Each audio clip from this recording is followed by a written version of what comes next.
Video like जरूर कर लीजिए और ऐसे वीडियो लगातार फ्री में पाने के लिए चैनल को तुरंत सब्सक्राइब कर लीजिए और बेल आइकन को जरूर टैप कर लीजिए ताकि आगे भी सारे वीडियो आपको मिलते रहे। यूट्यूब में फॉलो करते हैं तो प्लीज ये वाला फ्री टेलीग्राम चैनल जरूर ज्वाइन कर लीजिएगा। सारे नोटिफिकेशन सारे अपडेट यहीं पे आते हैं, ध्यान रखिए। दोस्तों स्वागत है आपका यूपीपीएससी बेस्ट ऑनलाइन कोचिंग के इस यूट्यूब चैनल पर। आज के इस वीडियो में हम लोग मध्यकालीन भारत के इतिहास में एक महत्वपूर्ण बिंदु सल्तनत काल के बारे में विस्तार से चर्चा करेंगे। इससे पहले की वीडियोस में हम लोगों ने भारत पर अरबी आक्रमण और तुर्की आक्रमण के बारे में पढ़ रखा है। पिछली क्लास में हमने ये देखा था कि भारत पर मोहम्मद गोरी किस प्रकार से आक्रमण करता है और भारत के अलग अलग क्षेत्रों को विजित करके मुगल सत्ता स्थापित करता है। अब 1206 ईस्वी में क्या होता है, मोहम्मद गोरी की मृत्यु हो जाती है। मोहम्मद गोरी की कोई भी संतान नहीं था और उसने ये कहा था कि जो मेरे दास हैं, मेरे गुलाम हैं, वही मेरे उत्तराधिकारी होंगे। तो फिर आगे क्या होता है, कुतुबुद्दीन ऐबक जो कि इसका सबसे भरोसेमंद दास था, इसने दिल्ली सल्तनत की स्थापना की और आगे सत्ता संभालता है। दिल्ली सल्तनत 1206 से लेकर 1526 कुल 320 वर्षों तक चलती है। इसमें अलग अलग 5 राजवंश शासन करते हैं। गुलाम वंश जिसे कि दास या फिर मामलुक वंश भी कहते हैं। गुलाम के बाद खिलजी वंश, तुगलक वंश, सैयद वंश और लोधी वंश। एक एक के बारे में विस्तार से हम लोग समझेंगे और उसमें कितने शासक होते हैं, उनके बारे में महत्वपूर्ण बिंदु क्या है जहाँ से पेपर में प्रश्न बन सकते हैं, सबके बारे में विस्तार से बात किया जाएगा। तो चलिए दोस्तों शुरू करते हैं आज के इस इंटरेस्टिंग सेशन को। देखिए, अगर आप आरओ या फिर यूपीपीसीएस जैसे एग्जाम की कंप्लीट प्रिपरेशन करना चाहते हैं तो स्टडी फॉर सिविल सर्विसेज के पेड कोर्सेज को ज्वाइन कर सकते हैं, जिसके लिए स्क्रीन पर दिख रहे किसी भी नंबर पर आप कॉल या व्हाट्सएप कर जानकारी प्राप्त कर सकते हैं। ये ज्ञान सर का व्हाट्सएप नंबर है, आप यहाँ से व्हाट्सएप के माध्यम से भी जानकारी ले सकते हैं। अब बढ़ते हैं आगे क्लास की ओर। देखिए, दिल्ली सल्तनत में यहाँ पर एक चार्ट दिया है, ये शासक का नाम है और कालावधि क्या है और विशेष उपाधियां या फिर तथ्य बताया गया है। देखिए, सबसे पहले कुतुबुद्दीन ऐबक जिसे ऐब केसल के नाम से भी जाना जाता है, 1206 से लेकर 1210 ईस्वी तक इनका शासन होता है। ये दिल्ली सल्तनत के संस्थापक के रूप में जाने जाते हैं। इनकी उपाधियों में पील बख्श है, लाख बख्श है, कुरान ख्वां, हातिम द्वितीय, मलिक, सिपह सलार। देखिए, मलिक जो इसका सिपह सलार है, ये मोहम्मद गोरी ने इसे दिया था, ये याद रखिएगा। पील बख्श इसे इसलिए कहा जाता था क्योंकि हाथियों का दान देता था। लाख बख्श ये लाखों रुपए दान किया करता था। कुरान खां, इसने कुरान को पूरा याद कर लिया था। एक ऐसी मतलब बात ज्ञात होती है कि जो कुतुबुद्दीन ऐबक है, इसे अफगानिस्तान से अब्दुल अजीज कुकी ने खरीदा था। जब खरीदा था तो इसने इसे पूरा कुरान याद करवा दिया था, तभी से इसका नाम कुरान खां हो गया। हातिम द्वितीय, इसकी दयालुता के कारण इसे हातिम द्वितीय कहा जाता है। इसका उत्तराधिकारी होता है आराम शाह, 1210। कुछ महीनों तक इसका शासन होता है। इसकी हत्या इल्तुतमिश कर देता है और गद्दी पर आ जाता है। इल्तुतमिश 1210 से 1236 तक। इसे वास्तविक संस्थापक कहा जाता है दिल्ली सल्तनत का। ऐसा क्यों? क्योंकि जो कुतुबुद्दीन ऐबक है, इसने सिर्फ मलिक और सिपह सलार इसी नाम से शासन किया था, न तो अपने नाम के सिक्के चलाए, न अपने नाम के आगे इसने सुल्तान या फिर सम्राट शब्द का प्रयोग किया था। तो वास्तविक देखो, अगर कभी संस्थापक पूछेगा तो कुतुबुद्दीन ऐबक, वास्तविक संस्थापक इल्तुतमिश। 1210 से 1236 तक शासन होता है।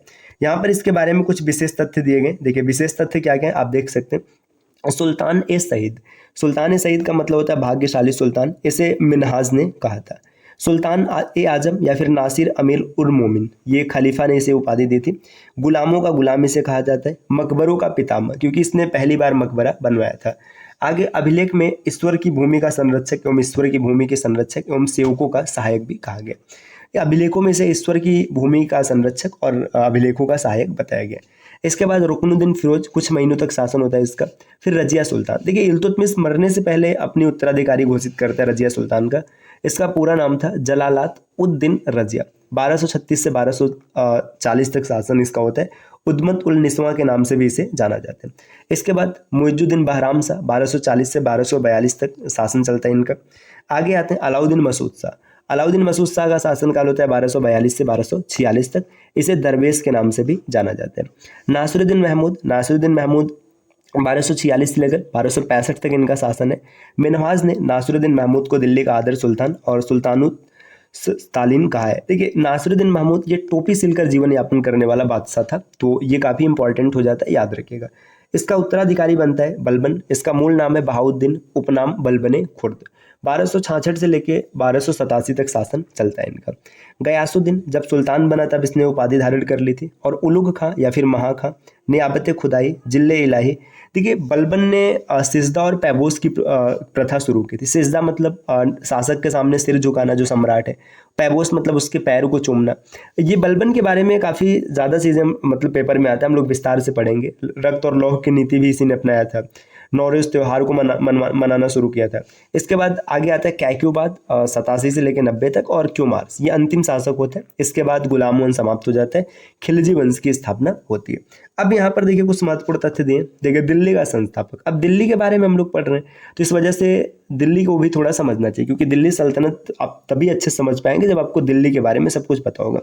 दिल्ली का संस्थापक कौन है? अनंगपाल तोमर, इसका मूल नाम था विलानदेव। तो दिल्ली की स्थापना किसने किया? अनंगपाल तोमर ने। दिल्ली का अन्य नाम है इंद्रप्रस्थ, ये भी याद रखिएगा। योगिनीपुर, कुबतुल इस्लाम, इस्लाम का प्रमुख केंद्र, इसका अर्थ होता है। बगदाद द्वितीय, तोमर वंश के शासक, ढिल्ली के नाम पर इसका नाम दिल्ली पड़ा था। तो दिल्ली के अलग अलग नाम है, जैसे इंद्रप्रस्थ, इंद्रप्रस्थ का नाम आपने महाभारत में जरूर सुना होगा। योगिनीपुर, कुबतुल इस्लाम, इसका अर्थ है इस्लाम का प्रमुख केंद्र। बगदाद द्वितीय, बगदाद इसलिए कहा जाता है क्योंकि भाई ईरान है ना, तो उसके कारण यहाँ पे इसे बगदाद कहा गया।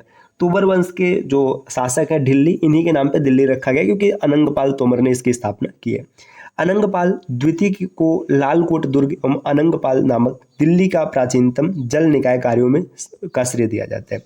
देखिए दिल्ली की जो जल निकाय कार्य है, इसका श्रेय अनंगपाल द्वितीय को दिया जाता है। राजस्थान के बिजोलिया अभिलेख 12वीं सदी का है, में चौहान शासक बिग्रा राज द्वारा दिल्ली जीतने की चर्चा की गई है।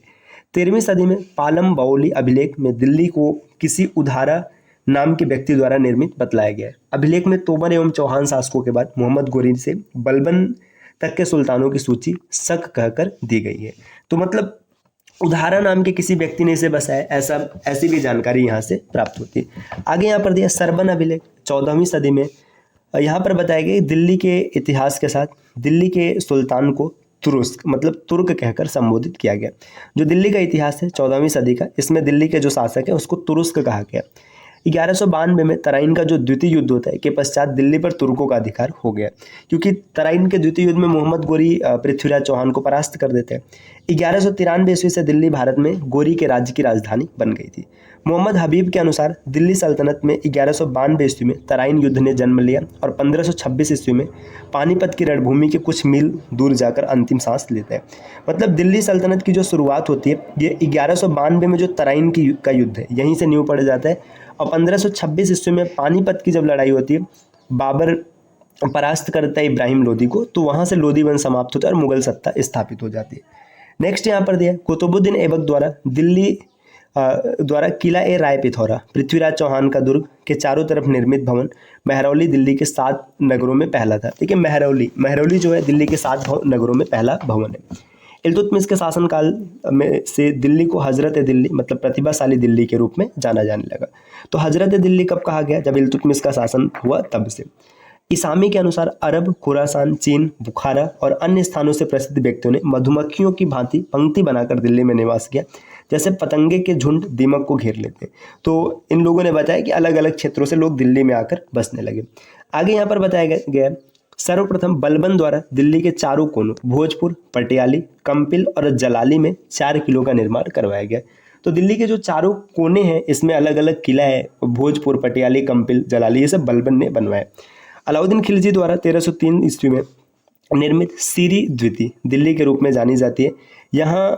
उसने यहाँ वृत्ताकार अलाई किला या फिर कुस्के सीरी मतलब कुस्के सीरी का निर्माण करवाया था, जिसमें 7 द्वार थे। बर्नी ने सीरी को शहर ए9 मतलब 9 नगर का नाम दिया है। नेक्स्ट दोस्तों आप और आगे बढ़ेंगे तो यहाँ पर और कुछ तथ्य दिए गए। सर्वप्रथम अलाउद्दीन खिलजी ने दिल्ली के चारों ओर एक रक्षात्मक चहरदीवारी का निर्माण करवाया। तो दिल्ली के चारों ओर जो रक्षात्मक चहरदीवारी किसने बनवाया? अलाउद्दीन खिलजी ने। गयासुद्दीन तुगलक ने यहाँ तुगलकाबाद शहर बसाया। यह दिल्ली का तीसरा नगर था। तो दिल्ली का तीसरा नगर कौन है? तुगलकाबाद। नेक्स्ट मोहम्मद बिन तुगलक ने यहाँ जहांपनाह नगर बसाया, जो कि दिल्ली का चौथा नगर बना। जहांपनाह नगर राय पिथौरा तथा सीरी के मध्य में स्थित था। फिरोज तुगलक ने यमुना नदी के किनारे फिरोजाबाद नगर बसाया, जो कि दिल्ली का 5वां नगर है। आज का फिरोजाबाद ही फिरोज शाह कोटला है। वर्तमान का जो फिरोज शाह कोटला है वही फिरोजाबाद था पहले। सैयद वंश के संस्थापक मुबारक शाह ने 1434 ईस्वी में यमुना के किनारे मुबारकाबाद नगर का निर्माण करवाया था। जब शेरशाह सूरी ने दिल्ली पर अधिकार किया तो यहाँ शेरगढ़ या फिर दिल्ली शेरशाही नामक नगर बसाया था। तो ये सब पेपर में डायरेक्ट प्रश्न बनते हैं, जरूर याद रखिएगा। बाबर ने दिल्ली को अफगानों से छीनकर दिल्ली को मुगल शक्ति का केंद्र बना दिया। देखिए जो अफगानी थे इनके हाथ में दिल्ली था। बाबर जब वो लड़ाई होता है पानीपत की लड़ाई, तो उसमें क्या होता है कि उन्हें परास्त करता है। 1533 ईस्वी में हुमायूं ने दिल्ली में दीन पनाह नगर की स्थापना की थी। दीन पनाह नगर इंपॉर्टेंट थे, हुमायूं ने बसाया था दिल्ली में। मध्यकालीन भारत का प्रथम और एकमात्र हिंदू राजा हेमू था, जिसने 1556 ईस्वी में दिल्ली के राज सिंहासन पर अधिकार किया था। तो ये पॉइंट काफी इंपॉर्टेंट है। मध्यकालीन भारत का एकमात्र हिंदू राजा कौन है? हेमू, जिसने दिल्ली पर अधिकार किया है। नेक्स्ट आगे 1206 से लेकर 1526 ईस्वी तक दिल्ली पर कुल 5 राजवंशों ने 320 वर्षों तक शासन किया। इसमें सबसे अधिक समय तक शासन होता है तुगलक वंश का।